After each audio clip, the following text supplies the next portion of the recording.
हम एक अगला टॉपिक लेके आए हैं, भारत में तुर्कों का आक्रमण। भारत में तुर्कों का आक्रमण। भारत में मुस्लिम सत्ता स्थापित करने का श्रेय तुर्कों को जाता है। तुर्क एक चीन के उत्तर पश्चिम क्षेत्र में निवास करने वाली एक बर्बर और लड़ाकू जाति थी। तुर्क एक चीन के उत्तर पश्चिम क्षेत्र में निवास करने वाली लड़ाकू एवं बर्बर जाति थी। भारत में मुस्लिम सत्ता स्थापित करने का श्रेय तुर्कों को ही जाता है। ये जो है स्टोरी है अफगान प्रदेश, जो प्रेजेंट में अफगानिस्तान देश के नाम से हम इसे जानते हैं। इस साम्राज्य के गजनी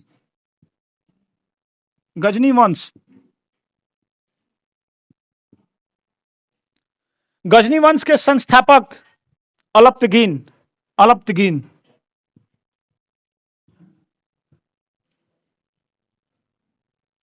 गजनी वंश के संस्थापक अलप्तगीन। ये जो इस्लाम धर्म है, इस्लाम धर्म के संस्थापक हजरत मोहम्मद साहब के बाद इस्लाम के उत्तराधिकारी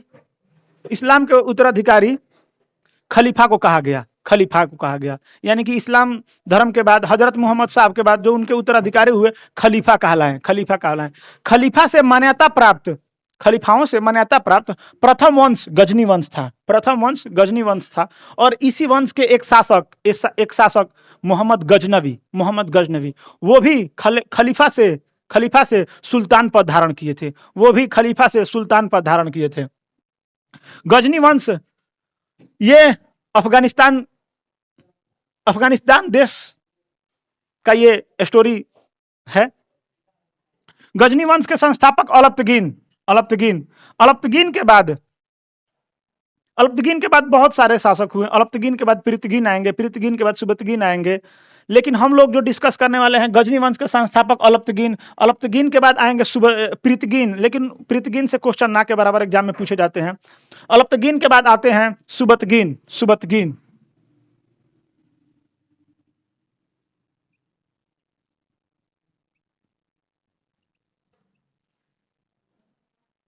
अलप्तगीन के बाद सुबतगीन। अलप्तगीन के बाद आते हैं पृथ्वीन। लेकिन और शासक 2-3 को आते हैं, लेकिन उन लोगों से हमको मतलब नहीं है, क्योंकि एग्जाम में वो क्वेश्चन पूछा नहीं जाता है। गजनी वंश के संस्थापक अलप्तगीन के बाद और शासक हुए, 2-3 शासक और हुए, जैसे पृथ्वीन हुए और लेकिन उससे क्वेश्चन एग्जाम में ना के बराबर पूछे जाते हैं। जो सुबतगीन थे, अलप्तगीन के गुलाम भी थे और दामाद भी थे। सुबतगीन पहला तुर्की मुसलमान थे जिन्होंने भारत पे आक्रमण किया और इन्हें सफलता भी मिली। सुबतगीन को 986 ईस्वी में सुबतगीन ने पंजाब के हिंदू शाही राजवंश के शासक जयपाल, पंजाब के हिंदू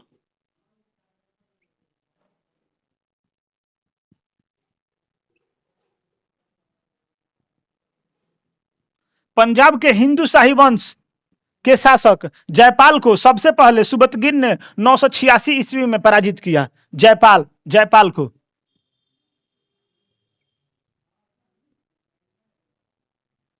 पंजाब के हिंदू शाही राजवंश के संस्थापक जयपाल को सबसे पहले सुबतगीन ने 986 ईस्वी में पराजित किया। और प्रथम ये तुर्की मुसलमान जिन्होंने भारत में इन्हें सफलता मिली, इनको सबसे पहले भारत में सफलता मिली। इसके बाद जो ये हिंदू शाही राजवंश है, इसके संस्थापक कल्लर को माना जाता है। कल्लर को माना जाता है। जो ये वंश है गजनी वंश, इनके बाद सुबतगीन के बाद इनके एक लड़का जो आएंगे, जो मुख्य रूप से हमको उन्हीं के बारे में आप लोग को बताना है, या मुख्य रूप से एग्जाम में उन्हीं के बारे में पूछा जाता है। सुबतगीन के लड़का मोहम्मद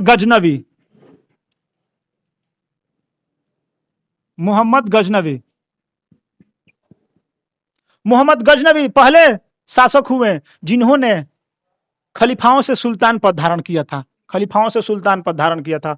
और यदि हम वंश का बात करें, खलीफाओं से मान्यता प्राप्त प्रथम वंश तो गजनी वंश, और प्रथम शासक सुल्तान की उपाधि धारण करने वाला खलीफाओं से मोहम्मद गजनवी सुबतगीन का लड़का था। मोहम्मद गजनी प्रथम तुर्क मुसलमान हुए जिन्होंने पहली बार 986 ईस्वी में हिंदू शाही वंश के राजा जयपाल को पराजित किया। और ध्यान दीजिएगा, हिंदू शाही वंश के संस्थापक थे कल्लर। और हिंदू शाही वंश की जो राजधानी थी वो वैहिंद। इसकी राजधानी वैहिंद। हिंदू शाही राजवंश की जो राजधानी थी वो वैहिंद थी। मुख्य रूप से हम लोगों को गजनी वंश पर मोहम्मद गजनवी के बारे में पढ़ना है। मोहम्मद गजनवी का जन्म 971 ईस्वी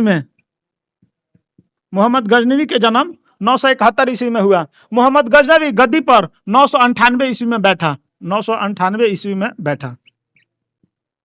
मोहम्मद गजनवी का जन्म 971 ईस्वी में, मोहम्मद गजनवी 998 ईस्वी में गद्दी पर बैठा। और इसके बाद ये भारत पर लगातार आक्रमण किए। भारत पे आक्रमण करने का उद्देश्य इसका धन दौलत लूटना और मध्य एशिया में एक साम्राज्य का स्थापना करना, एक वंश का स्थापना करना। इसका उद्देश्य भारत से धन दौलत लूटना और मध्य एशिया में एक साम्राज्य का स्थापना करना था। मोहम्मद गजनवी गद्दी पर 998 ईस्वी में बैठता है और यह मोहम्मद गजनवी टोटल भारत पर 17 बार आक्रमण करता है।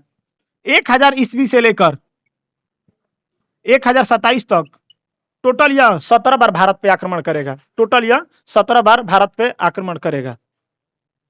ये टोटल भारत पे 17 बार आक्रमण करेगा। मोहम्मद गजनवी का जो आक्रमण है 1000 से लेकर 1027 ईस्वी तक। मोहम्मद गजनवी का जो पहला आक्रमण था 1001 ईस्वी में।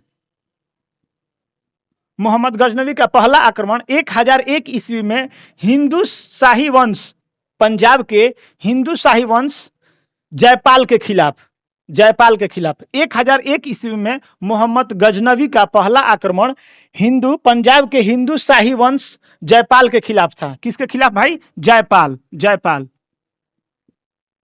जयपाल जो थे हिंदू शाही वंश के जो शासक थे और हिंदू शाही वंश के संस्थापक कल्लर को माना जाता है। ध्यान रखिएगा, कल्लर को माना जाता है। और हिंदू शाही वंश की जो राजधानी थी वो वैहिंद थी। मोहम्मद गजनवी का भारत में पहला आक्रमण 1001 ईस्वी में हिंदू शाही वंश के जो राजा थे जयपाल के खिलाफ था। उनका मोहम्मद गजनवी का पहला आक्रमण 1001 ईस्वी में मोहम्मद गजनवी ने जयपाल को पराजित किया। मोहम्मद गजनवी ने जयपाल को गजनवी ने पराजित किया। तो देखिए यहाँ पे जयपाल की घोर बेइज्जती हो गई, क्योंकि सबसे पहले मोहम्मद गजनवी के पिता सुबतगीन ने उन्हें 986 ईस्वी में हराया था। सुबतगीन जो थे, मोहम्मद गजनवी के जो पिता थे सुबतगीन, सबसे पहले 986 ईस्वी में हिंदू शाही वंश के राजा जयपाल को पराजित किए थे। और यहाँ पर फिर 1001 ईस्वी में जयपाल को फिर पराजित कर दिए मोहम्मद गजनवी। सुबतगीन के लड़का मोहम्मद गजनवी ने फिर पराजित कर दिया। यानी कि मोहम्मद गजनवी जब जयपाल को पराजित किया 1001 ईस्वी में, तो मोहम्मद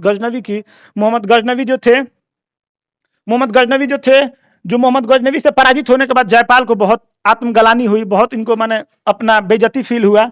तो क्योंकि ये 2 बार पराजित हो चुके, एक बार उनके पिता से और एक बार उनके लड़के से, तो ये आत्महत्या कर लिए। मोहम्मद गजनवी से जो पराजित हुए जयपाल, 2 बार पराजित हुए, ये आत्महत्या कर लिए। तो जयपाल के जो उत्तराधिकारी हुए वे आनंदपाल हुए। जयपाल के उत्तराधिकारी आनंदपाल।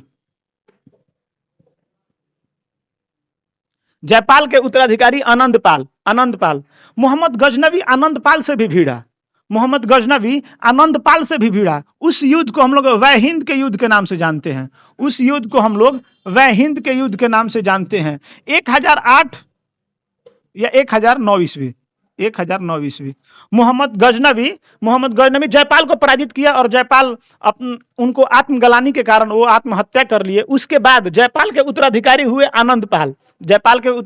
आनंदपाल। मोहम्मद गजनवी आनंदपाल से भी भिड़ा। उस युद्ध को हम लोग वह हिंद के युद्ध के नाम से जानते हैं। वह हिंद का युद्ध 1008 या 1009 ईस्वी में हुआ।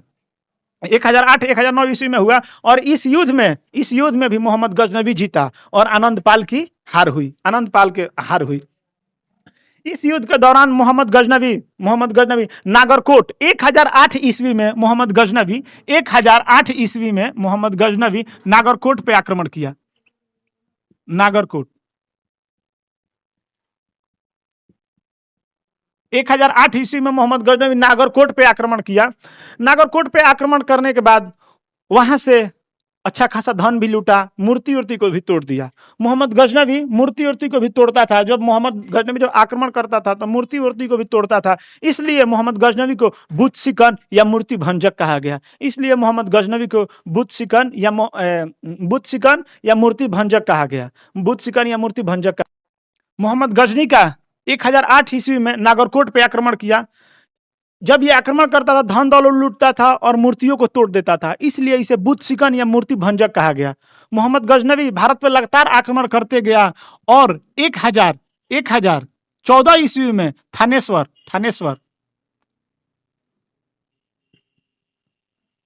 पर आक्रमण किया। उसके बाद मोहम्मद गजनवी 1018 ईस्वी में कनौज पे आक्रमण किया। इसके बाद मोहम्मद गजनवी का सबसे भयंकर आक्रमण, सबसे खतरनाक आक्रमण आप कह सकते हैं, भारत में सबसे खतरनाक आक्रमण जिससे क्वेश्चन बहुत ज्यादा पूछे जाते हैं। मोहम्मद गजनवी का सबसे खतरनाक आक्रमण था 1025 ईस्वी में शोभनाथ मंदिर पर आक्रमण। गुजरात के शोभनाथ मंदिर पर आक्रमण। जो गुजरात का शोभनाथ मंदिर था वो भगवान शिव को समर्पित था। ये गुजरात के शोभनाथ मंदिर, मोहम्मद गजनवी का सबसे भयंकर आक्रमण 1025 ईस्वी में शोभनाथ मंदिर पर आक्रमण था। शोभनाथ मंदिर जो था ना भगवान शिव को समर्पित था। ये मोहम्मद गजनवी का 16वां आक्रमण था। यहाँ पे कहा जाता है कि मोहम्मद गजनवी जब शोभनाथ मंदिर पे आक्रमण किया तो यहाँ पे करीब 50,000 लोग मारे गए थे।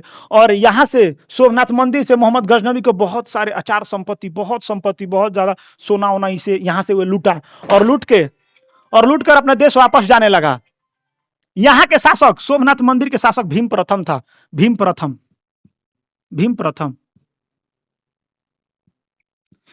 इस आक्रमण में मोहम्मद गजनवी को अचार संपत्ति मिली, बहुत ज्यादा सोना मिला और मोहम्मद गजनवी इसे शोभनाथ मंदिर को लूटा और लूट के यहाँ इस मंदिर को ध्वस्त नष्ट कर दिया, तोड़ ताड़ के चला गया। इसलिए इसे मूर्ति भंजक या बुत सिकन कहा जाता है। रास्ते में जाते समय मोहम्मद गजनवी को रास्ता में जाते समय मोहम्मद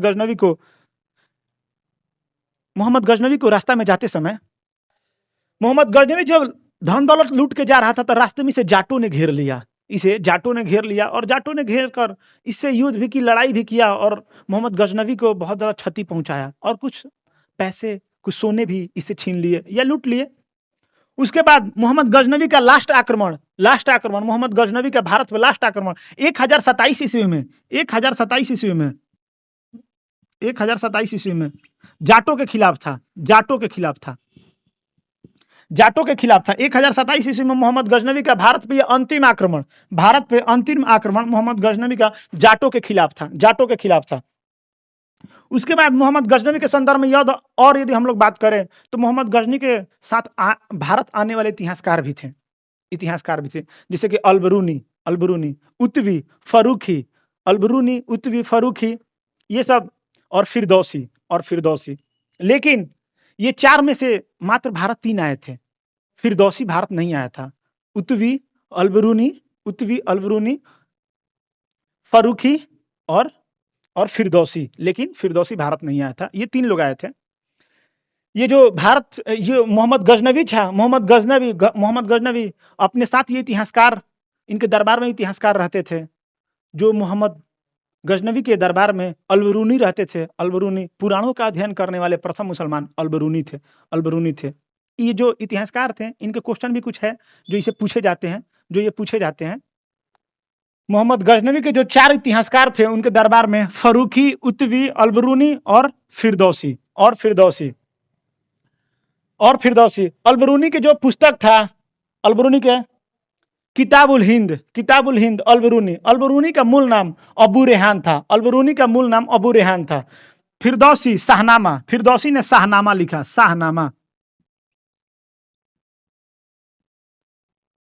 शाहनामा। और अलबरूनी ने किताबुल हिंद या तहकीक हिंद, ठीक है। अलबरूनी ने किताबुल हिंद या तहकीक हिंद। अलबरूनी प्रथम मुसलमान था, पुराणों का अध्ययन करने वाला प्रथम मुसलमान अलबरूनी था। अलबरूनी का मूल नाम अबू रेहान था।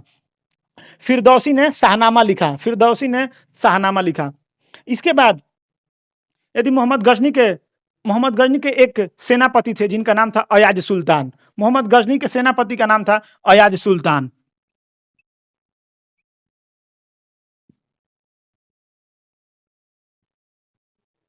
मोहम्मद गजनी के सेनापति का नाम अयाज सुल्तान था, अयाज सुल्तान। इसके बाद मोहम्मद गजनी के संदर्भ में और यदि हम बात करें तो मोहम्मद गजनी की मृत्यु 1030 ईस्वी में, मोहम्मद गजनवी की मृत्यु 1030 ईस्वी में मलेरिया रोग से मर गया। मलेरिया रोग से मोहम्मद गजनवी 1030 ईस्वी में मर गया। उसके बाद मोहम्मद गजनवी उपाधि कुछ धारण किया था, जिसे यामनी उद्दौला की उपाधि मोहम्मद गजनवी धारण किया था। यामनी उद्दौला का मतलब होता है साम्राज्य का दाहिना हाथ। मोहम्मद गजनवी यामनी उद्दौला की उपाधि धारण किया था, इसका मतलब होता है साम्राज्य का दाहिना हाथ। और एक उपाधि धारण किया था यामिनी उल मिल्लत, इसका मतलब है मुसलमान का संरक्षण।